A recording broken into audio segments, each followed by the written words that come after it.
Toastmasters. First of all, we've got Sarah. Sarah has cerebral palsy, and with that, she has to deal with barriers that lots of us don't have to. And Sarah uses a Bluetooth speaker to text machine that helps her with some of her communication. Then we have Belinda. Belinda's up in Townsville, and Belinda's been blind since birth.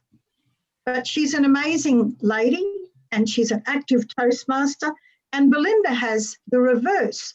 Her program converts the text into voice for her, so she knows what's being sent to her.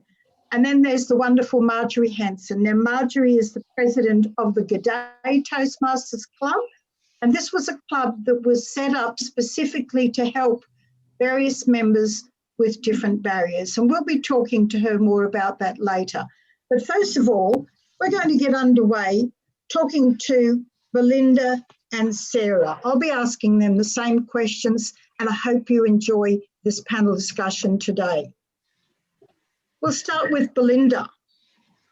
Belinda, why did you join Toastmasters and why do you stay? I joined Toastmasters because I needed to lose quite a few ums and ahs. I was a real shocker back in the day, using too many ums, too many ahs, didn't know what on earth I was trying to say. So I thought, well, maybe I should try coming to Toastmasters to try and fix all of those little problems that I'd been having. And my reason for staying is because of the friendships and the camaraderie that we have. And it's a fun place. It's a fun, safe place to learn and grow. And you can learn from other more experienced members how to speak and become more of a better public speaker. And to be able to do that, you have to learn from the other members, and they can help you and guide you through that process. Mm-hmm. So that's my reasons for staying in Tropic City and for joining. Thank you so much, Belinda. So Sarah, why did you join and why do you stay? I originally joined Toastmasters simply to improve my speech.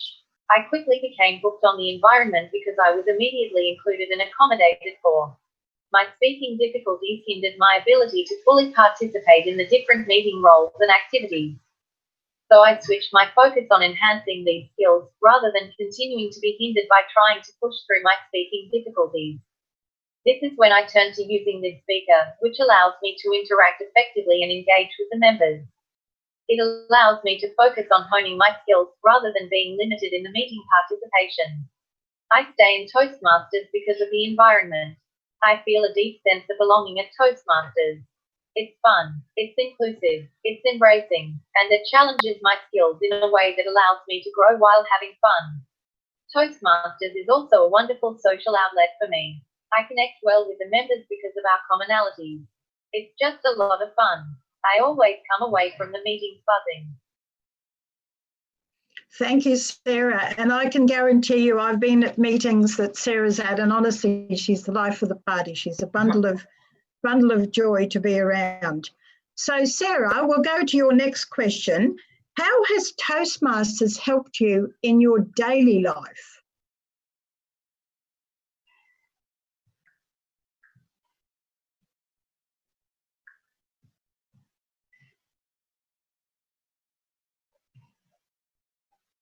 Sarah's just adjusting her, going to the next answer in her machine at the moment, so she'll be answering that question shortly.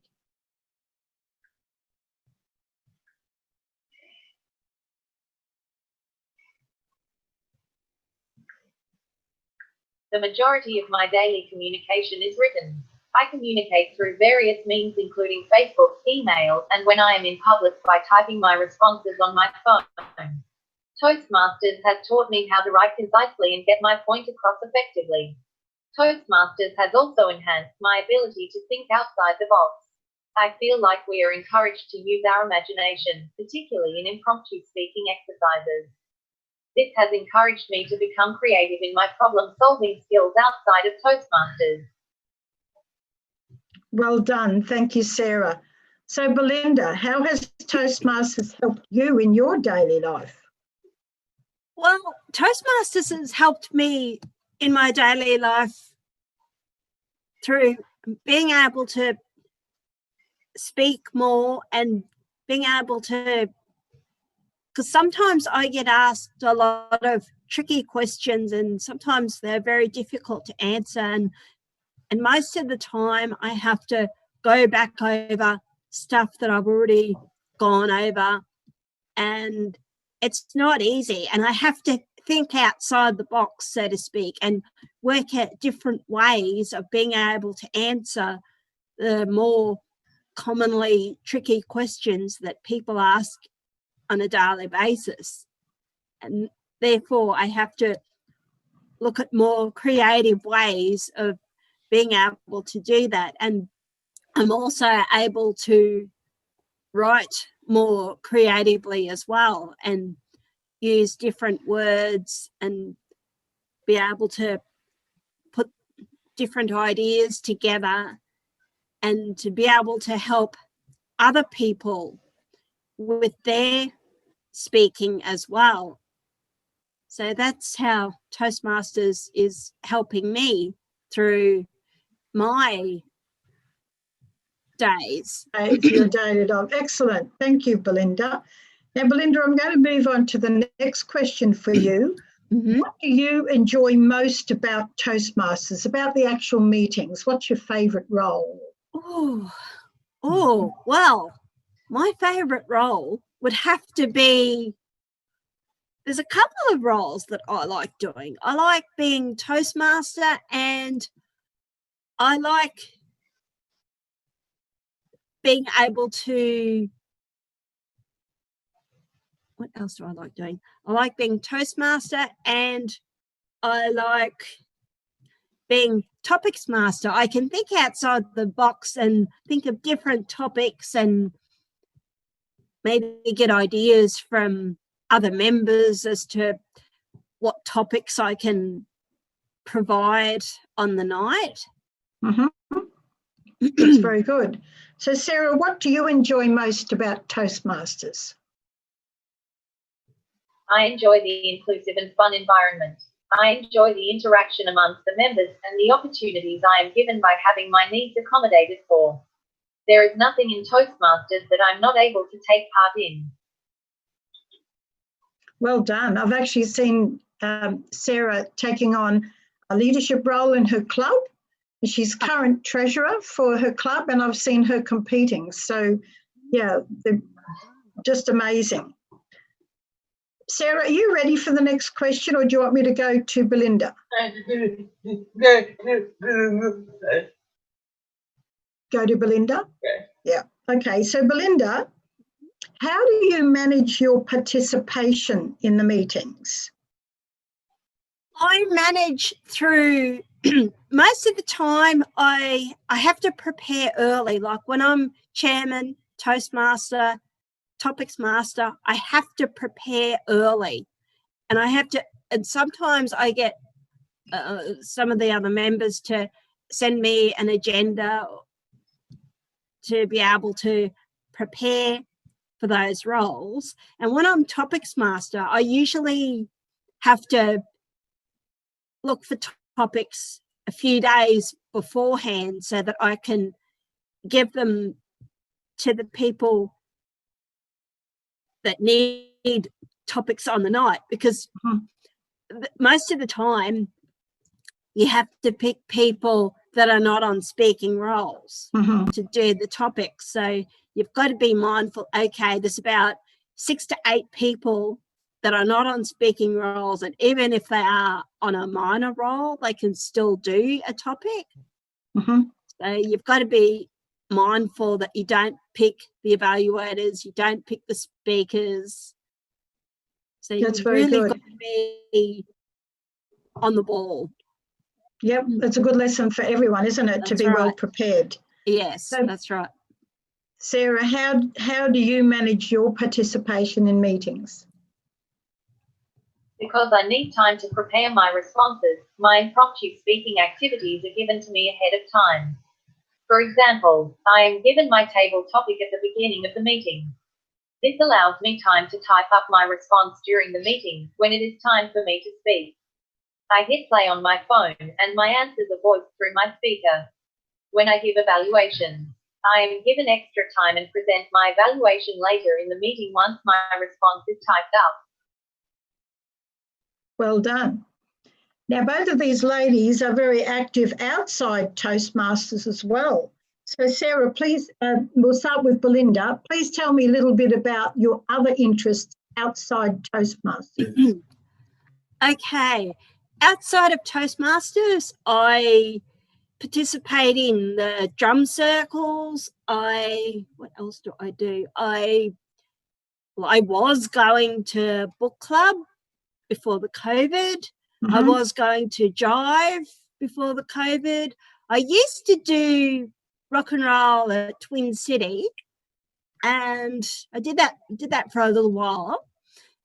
And the thing about Twin City was we didn't chop and change, but the only time we did that was when we did the progressive jive. And also I'm doing drumming lessons as well. Oh, wow. As well as participating in the drum circles each month. So yeah, I'm still pretty busy outside of Toastmasters. That's excellent. Actually, I've been to the drum circle in Townsville, and it's full moon drumming. So on the full moon, they have this fellow. Yes, there is another one coming up. Yep. In September. Yeah, it's great. He orchestrates. He has all these drums, and anyone can hop on a drum and orchestrate. Yes, that's right. Alex is really good. Because he's a lead drummer, he knows what to do and how to go about it. Yep. He's really on top. That's excellent. Now, Sarah, what do you do outside? I know you do a few things. I enjoy adventure in the outdoors. I enjoy climbing mountains and the rocks along the beach. I regularly climb Mountain Coolum with friends. I have a tricycle that I enjoy riding around. Because I have studied sports and exercise, I'm particularly fascinated by the human body. I've been refreshing my knowledge recently by watching YouTube videos. Well done. Yes, I know Sarah's pretty amazing doing push-ups and all sorts of things. Now, Marjorie, you've been sitting quietly in the background. It's time for you to have a little bit of a chat. And if I just remind the viewers that Marjorie is the president of G'day Toastmasters Club. So, Marjorie, you've been involved in that club, in G'day Club, for quite a while now, and it was set up specifically to help members with barriers. So could you tell us a little bit about the other challenges that some of your members face? Yes, certainly, Barbara. I must say, first of all, I'm so inspired by these two young ladies on here because they're amazing, not only with how they feel about Toastmasters, but what other interests they take part in. The challenges. We needed... When it first started off, it was already started, and I joined in 2013, 2014, because they called for people to help. And there were 3 people from Harvey Bay who came along to take part. So we drove up to Maryborough every fortnight. The challenges we've had over the last 5 years has been that there isn't the understanding. We need people with compassion or some education with disabilities to understand, or all abilities, to understand that these young people often miss out on the opportunities that others get, and to know that they don't always work at the same speed or pace as a normal club, as a different club, as a club that's not a club with members of all abilities.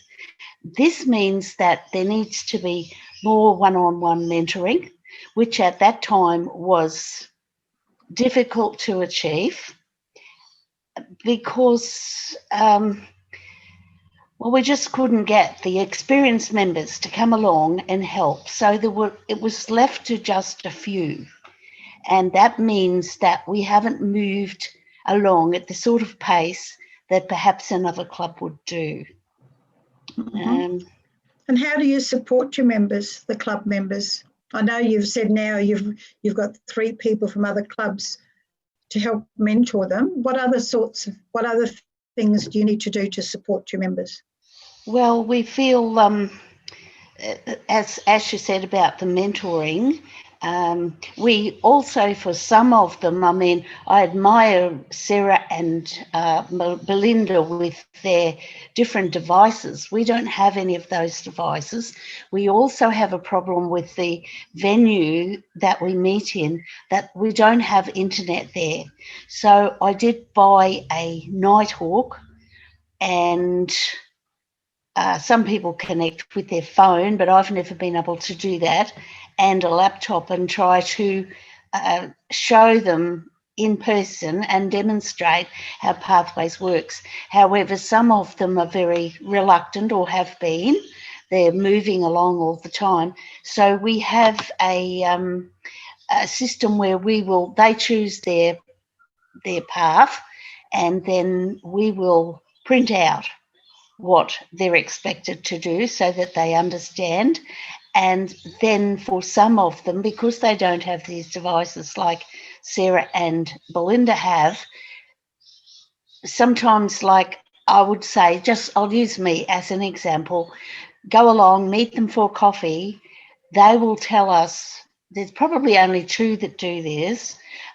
They'll tell me what they want to say. Like, we have one young lady, her name is Courtney, and she's done the Duke of Edinburgh Award.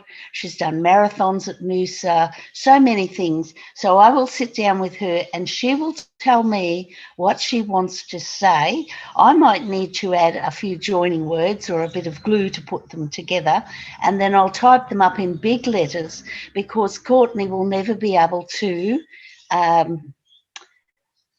remember, just to stand up and remember without notes. And she just gets really nervous. So she reads hers with a microphone. And if I can say that when Courtney first came, she wouldn't even go out to the front of the room.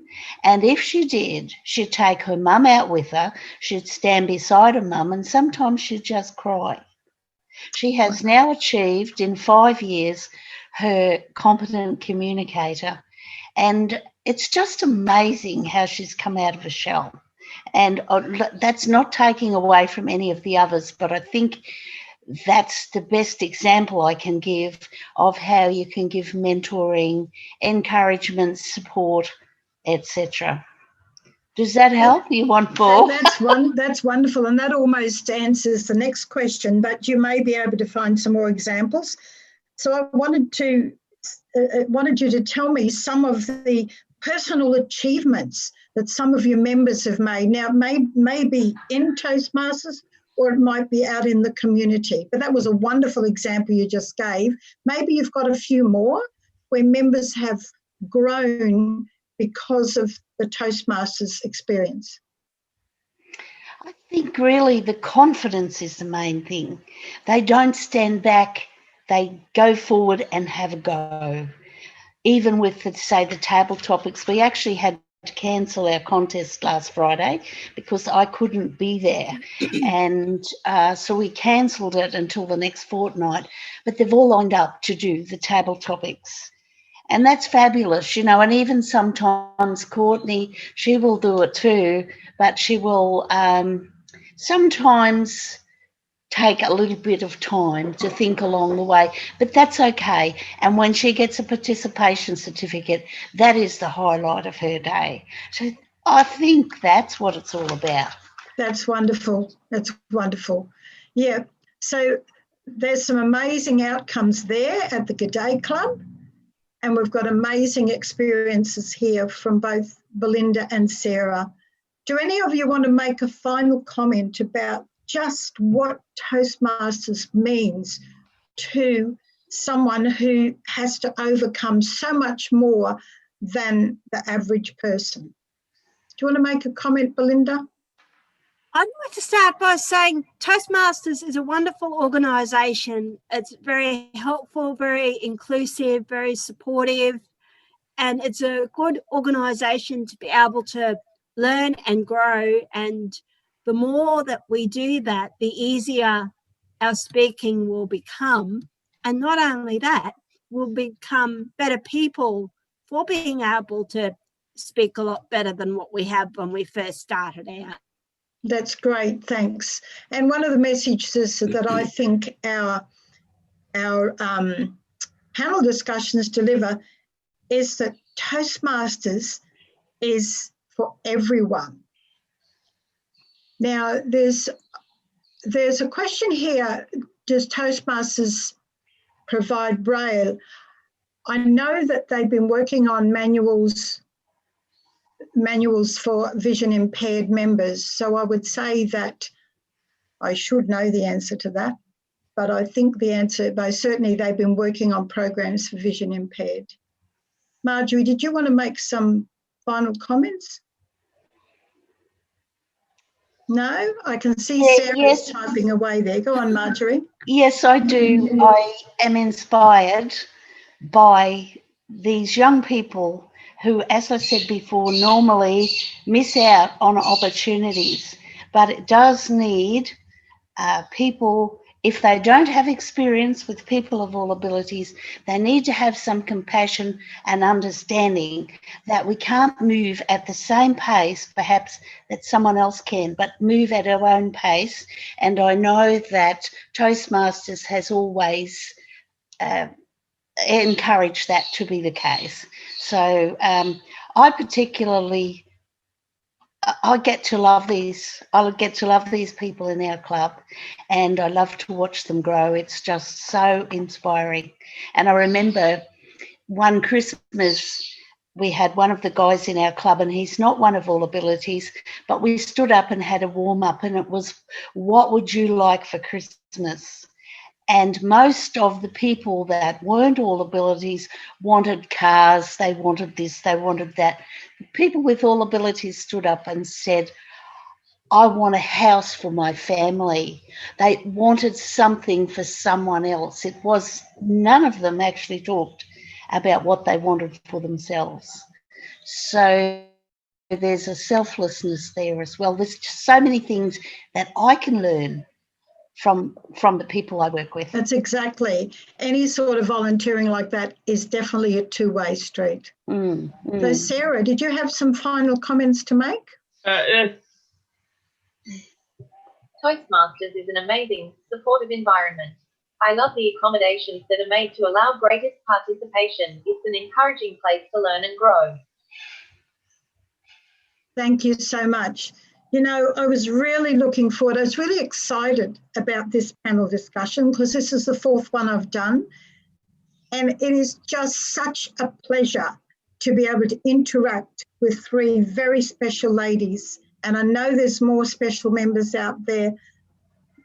And I hope that the three of you, I'm sure that the three of you are a fine example to those members and to anyone else here in the community as to not just what Toastmasters can do, but it's what you have done for yourselves. You haven't sat back and looked for sympathy or said, I can't do it. You've got out there and said, I can do it, I will do it, and you've done it. And thank you so much for your participation in this panel discussion today. Thank you, Barbara, for allowing us to do so. Thank you.